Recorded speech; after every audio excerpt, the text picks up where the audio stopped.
Esta tarde llegarán al país las primeras 8.000 dosis de la vacuna contra el coronavirus. El plan piloto de vacunación arrancará el jueves. Alta demanda de camas en cuidados intensivos y hospitalización en todo el país. En Guayaquil se incrementó la capacidad de 68 a 108 camas. Se ejecutan los primeros comisos de bienes de condenados por el caso Sobornos. Entre las propiedades que pasan al Estado constan las del expresidente Correa y empresarios. La Asamblea aprobó la ley de extinción de dominio para quitar los bienes producto de la corrupción. A última hora se pretendieron introducir cambios.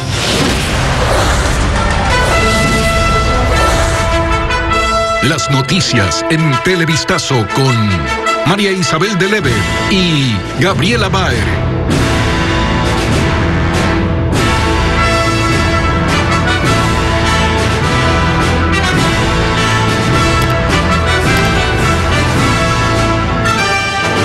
Amigos, bienvenidos. El demócrata Joe Biden se juramentó este mediodía como el presidente 46 de los Estados Unidos. Hola María Isabel, amigos, buenas tardes. Una nueva era de gobierno ha iniciado hoy, también con la primera mujer en la vicepresidencia de esa nación. Y pasamos a lo nacional. A las 16 horas de hoy llegarán 8.000 dosis de la vacuna de Pfizer al país. Es la primera entrega de 86.000 vacunas que servirán para la primera fase de inmunización. Un día catalogado como histórico por la Autoridad de Salud. El compromiso es vacunar a 9 millones de personas y para ello se ha contratado la adquisición de 18 millones de vacunas con los laboratorios. Pfizer, 2 millones de dosis. Oxford AstraZeneca, 4 millones. Laboratorio COVAX de Estados Unidos, 4 millones. Iniciativa COVAX de la OMS y OPS, 8 millones. Para ello se tiene un presupuesto de 200 millones de dólares. Además, se está negociando con otras farmacéuticas como Johnson & Johnson, Novavax y la china Sinovac. El cálculo que está hecho hasta este momento son que 9 millones de personas se vacunen hasta septiembre-octubre. La vacunación empezará con 8.000 dosis. Y este número de dosis van a ser completadas con las 86.000 hasta finales de febrero. Es en esta fase donde nosotros emplearemos las vacunas a las poblaciones prioritarias. Para ello, cada unidad de salud en el país ha entregado un listado del número de personal más expuesto, que deberá vacunarse en la denominada fase piloto. Se incluye a los centros gerontológicos. Aquellas personas que están a mayor riesgo, personal de salud y las personas que están dentro de los centros gerontológicos. Las personas de 65 años y más que no están en un centro geriátrico también van a ser una prioridad para las vacunaciones sucesivas. Para ello se ha dispuesto puntos de vacunación. La primera semana, 19 puntos en Quito, Guayaquil, Cuenca y posiblemente Manta. Todo en base de la logística, pues las vacunas deben cumplir con una compleja cadena de frío. La vacunación empieza este jueves. Entre el 30 y 40% de las dosis irán a Quito, similar porcentaje a Guayaquil y el resto a Cuenca. En Quito crece la lista de espera de personas que necesitan una cama de unidades críticas. Las 300 camas destinadas para estos pacientes están llenas. Carla Delgado conversó con familiares de pacientes que fallecieron en su intento por conseguir un espacio en esas áreas. Aquí las historias. Carolina Benavides cuenta que toda su familia contrajo el virus hace unas semanas, pero su padre de 57 años fue el más afectado por la enfermedad.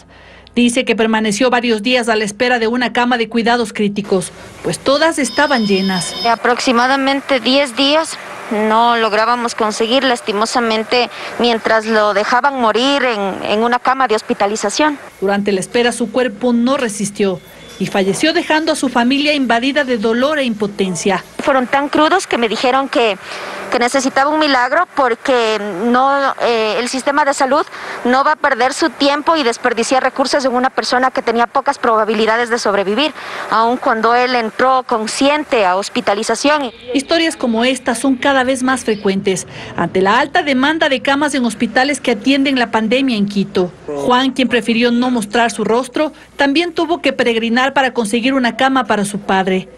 Estuvimos cuatro días buscando por todos lados, buscando buscando los convenios,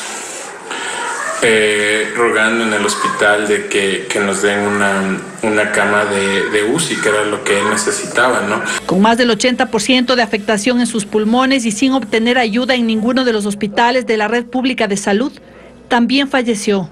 Y es que en estos momentos en la capital, 70 personas esperan por una cama en la unidad de cuidados críticos, pues los 300 espacios que se destinaron para tratar mayores complejidades están ocupados. Francisco Pérez, director de políticas de la Secretaría de Salud, asegura que la situación es crítica desde los últimos días de 2020. Y sabemos también que en las camas de cuidados intensivos de la red complementaria, es decir, de los hospitales y clínicas privadas, también están casi al 100% de ocupación. Enviamos una solicitud al Ministerio de Salud para saber cómo resolverán la demanda de camas en la capital y estamos a la espera de una respuesta. Ante el aumento sostenido de casos de COVID-19 en Guayaquil, las autoridades incrementan la capacidad de camas en el hospital de Monte Sinaí. Según la alcaldesa Cintia Viteri, esta decisión vendría acompañada de medidas para evitar más contagios en el puerto principal. José Carlos Alvarado nos informa.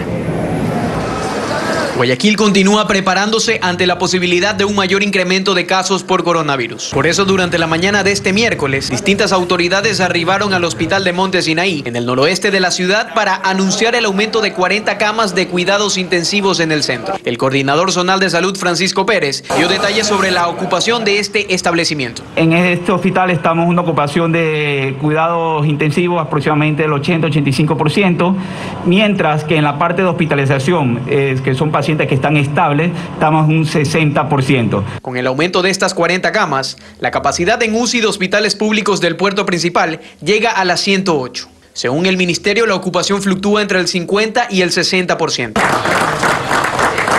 En el evento también se presentaron a 5 médicos intensivistas y 5 posgradistas que trabajarán en la unidad de cuidados intensivos. Además de la ampliación en la capacidad de camas y la inclusión de nuevos profesionales en las distintas casas de salud, el COE Cantonal de Guayaquil también prepara nuevas disposiciones para evitar los contagios en la ciudad. No van a haber, lamentablemente, y con todo el dolor que comprendo los deudos, velatorios cuando la persona muere por COVID. La otra, los colegios no podrán retornar a una suerte de exámenes que han pedido en este momento, en enero, al COE cantonal para que los chicos vayan a sus planteles educativos. Esta mañana decidimos que no va a ser así. Además, la próxima semana se inaugurarían 8 camas de cuidados intensivos en el Hospital de Infectología de Guayaquil, según el Ministerio de Salud.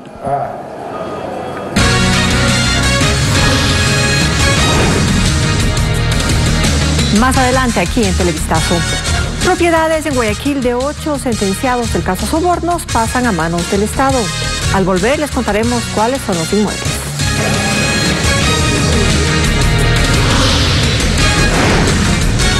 Además, con 131 votos, la Asamblea aprobó la Ley de Extinción de Dominio, en una sesión llena de críticas y mociones que no tuvieron éxito.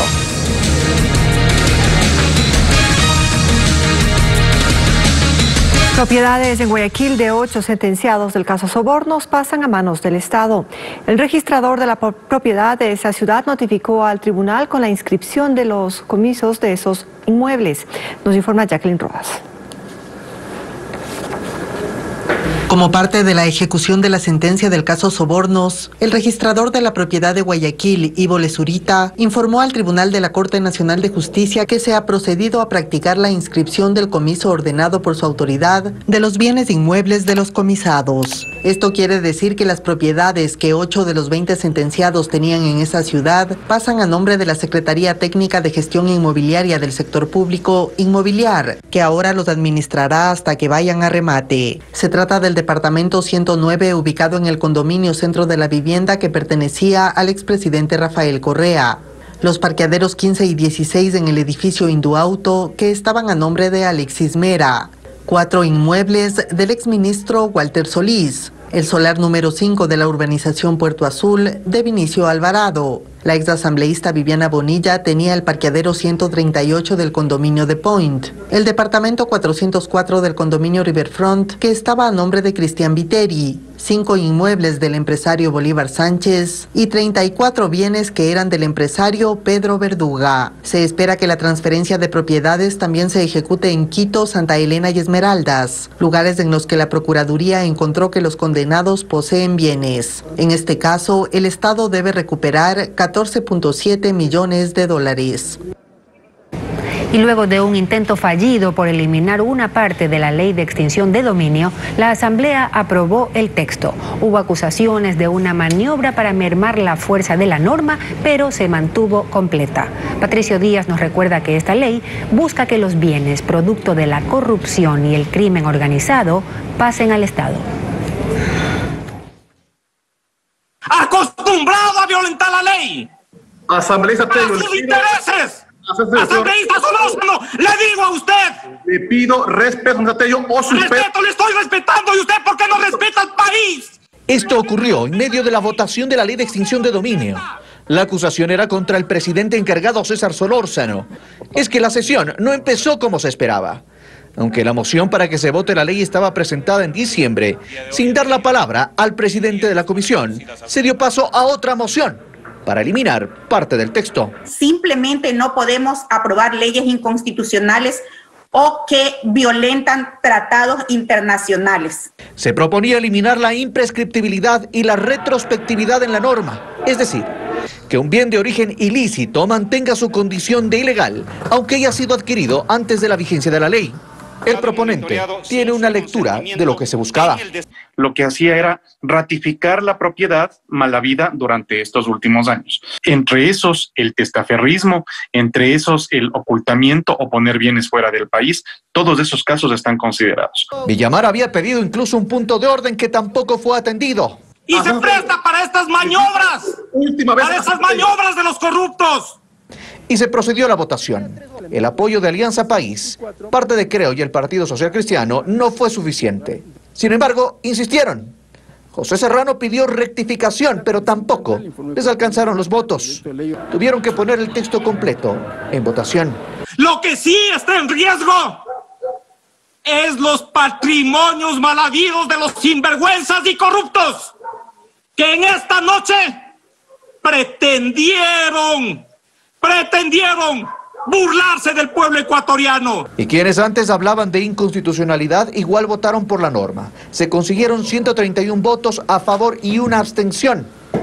El texto pasa al Ejecutivo para su análisis. Si tiene observaciones, lo regresará a la Asamblea y si no, entrará en vigencia. Televistazo mostró las condiciones del Hospital Básico de la UCI, donde pacientes y médicos están en riesgo ante un posible colapso de su antigua estructura. En 2019, el Ministerio de Salud trasladó hacia ese cantón un hospital móvil para brindar atención a los habitantes. Sin embargo, esto no se considera una solución definitiva, como nos informa Bessie Granja. En marzo de 2019 se anunció el cierre del Hospital Básico de Alausí para la repotenciación o construcción de un nuevo centro debido al riesgo que representa el edificio, con 84 años de funcionamiento. Televistazo tuvo acceso a las instalaciones y evidenciamos que pisos y techos están a punto de caer por los daños graves en su infraestructura. Incluso hay áreas abandonadas al borde del colapso. El plan de contingencia para la intervención de este sitio involucró la llegada de un hospital móvil para dar apoyo en los servicios que ofrecía la antigua edificación mientras se realizaban las obras. La intervención no se ejecutó, tampoco el desalojo de pacientes, médicos y equipos hacia otro sitio, a pesar de que la infraestructura tiene un alto riesgo de colapsar, tal como lo describe un documento publicado en la página oficial del Ministerio de Salud y donde se señala este punto como una de las tareas pendientes de las autoridades. Rogelio Morales es un médico que nació en Alausí. Él forma parte del comité por la institucionalidad de ese cantón. Ve con preocupación la calidad de los servicios médicos existentes ante el aumento de casos de COVID-19. Porque aquí en el hospital no hay terapia intensiva, entonces usted no puede hacer una cirugía mediana ni mayor. ni en el hospital móvil que nos está ayudando, sí, pero se hacen cirugías pequeñas y medianas porque no hay una terapia intensiva. Si hay un paciente con COVID que se complica, no hay cómo intubarle porque no hay dónde. Y es que el centro móvil se ofreció como una solución temporal. Está bien que nos han ayudado, vino antes de la pandemia, a Dios gracias, si no hubiera habido esto, hubiera sido peor. Pero no es para esto. Cualquier rato este hospital móvil, si hay una tragedia, Dios no quiere, en otro lado, tiene que irse. El hospital móvil está instalado en los exteriores de la antigua edificación. Allí se realizan cirugías de baja y mediana complejidad. Tiene una farmacia, un quirófano y se brindan atenciones de consulta externa. Para los pobladores, no es la solución que el gobierno ofreció para ese cantón. ¿Por qué? Porque a veces nosotros enferman así nuestros padres.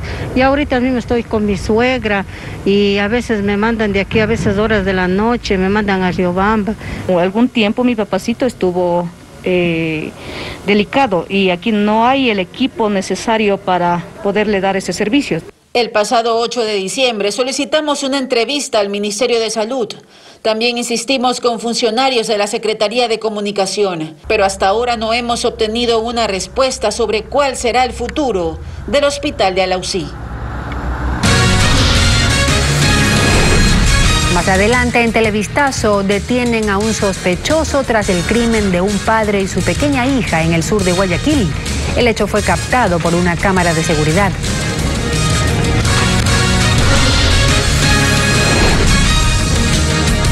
Además, 2 baleados en el cantón Milagro. Una de las víctimas murió, mientras que el otro quedó gravemente herido.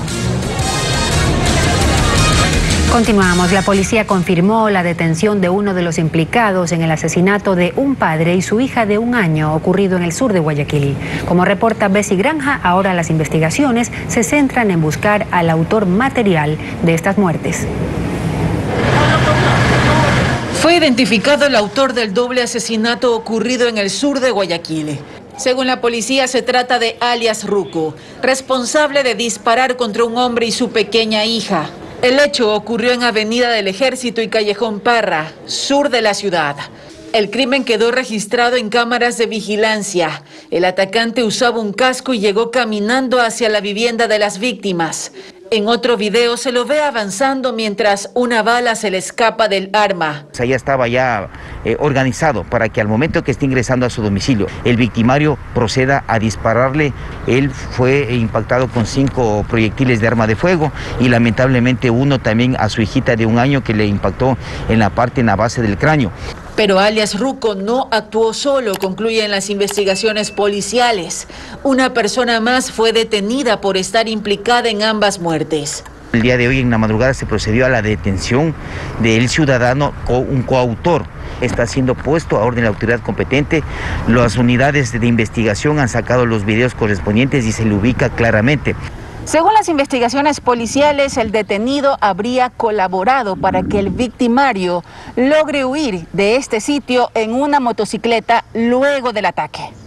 En el sector hay consternación por este hecho violento que cegó la vida de una niña de apenas 1 año de edad. Yo recién llegaba y escuché las detonaciones y fue duro, o sea, ya después decían que la niña estaba herida, al poco rato ya supimos que también había fallecido. Imagínense, apagar la vida de una criatura que recién empieza a vivir. La policía rastrea la información encontrada en un teléfono celular para dar con el paradero del agresor. Anoche 2 hombres fueron baleados bajo la modalidad de sicariato en el cantón Milagro. Uno de ellos murió tras recibir al menos 5 disparos, mientras su acompañante quedó herido. María Gabriela Carpio nos cuenta que es el 3er hecho violento en ese cantón en lo que va de enero. Las víctimas fueron interceptadas mientras iban a bordo de este vehículo.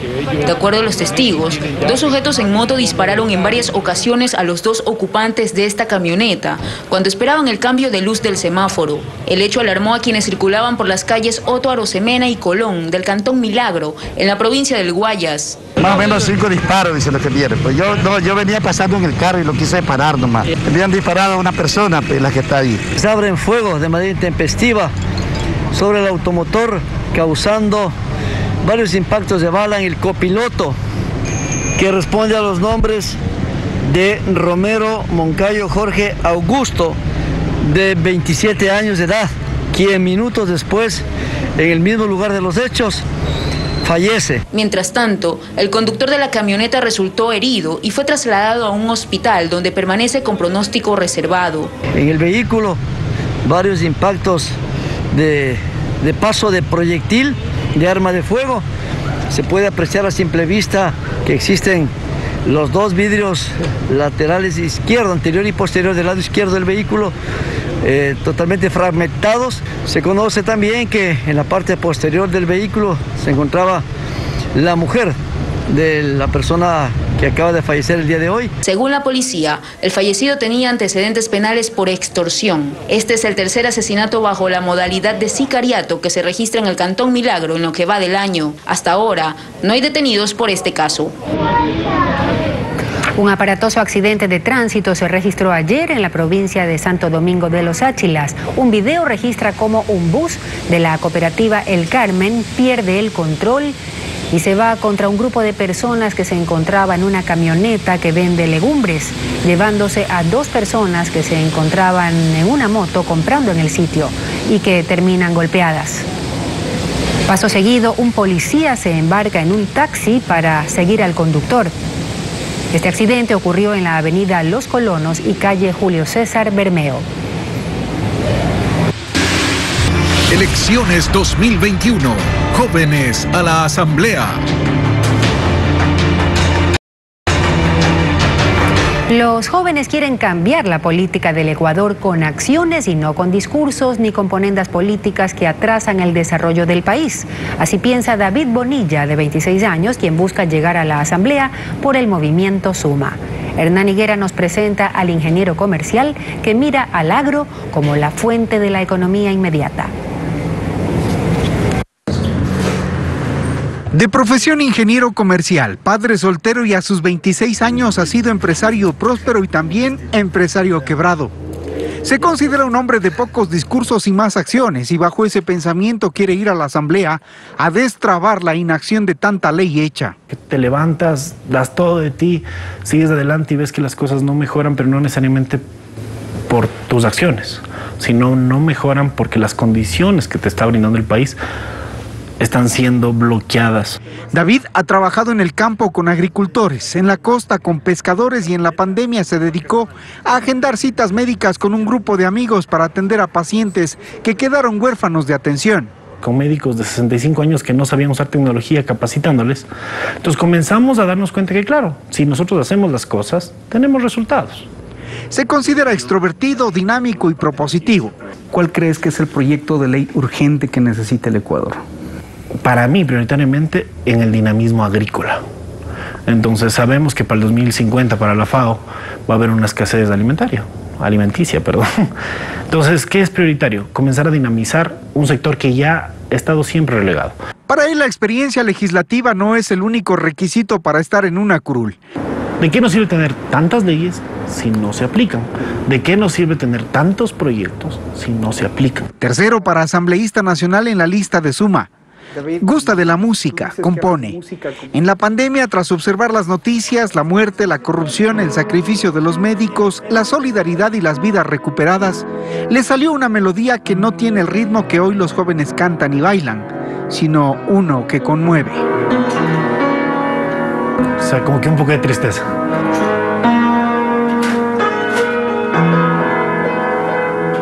Y de repente te enteras que la gente o los políticos están robando.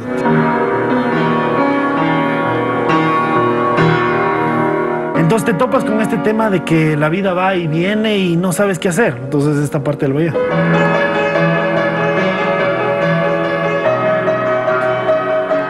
Él, como muchos otros jóvenes candidatos, piden a los políticos tradicionales hacerse a un lado. Exigen dar oportunidad a las nuevas generaciones y piden al país votar por gente nueva y con ideas claras, prácticas, ejecutables. David dice que la política no es mala. Que nosotros venimos con el internet de mano. Nosotros ya sabemos cómo se mueven muchas más cosas. Nosotros no estamos perdiendo el tiempo. Y si es elegido, está dispuesto a demostrarlo. Al mediodía de hoy se registró un gran deslizamiento de tierra en el sector La Armenia del cantón Chunchi, en la provincia de Chimborazo. El deslave ocurrió justo cuando maquinaria del municipio realizaba labores de limpieza en la zona. Como consecuencia, 2 personas resultaron heridas y otra aún permanece desaparecida. Personal del Cuerpo de Bomberos realiza la búsqueda mientras los lesionados fueron trasladados a una casa de salud. Varios simbolismos en este cambio de era en la Casa Blanca. María Isabel. Así es, Gaby, y muchos retos por delante en medio de un complicado panorama global. Gracias, amigos, y buenas tardes.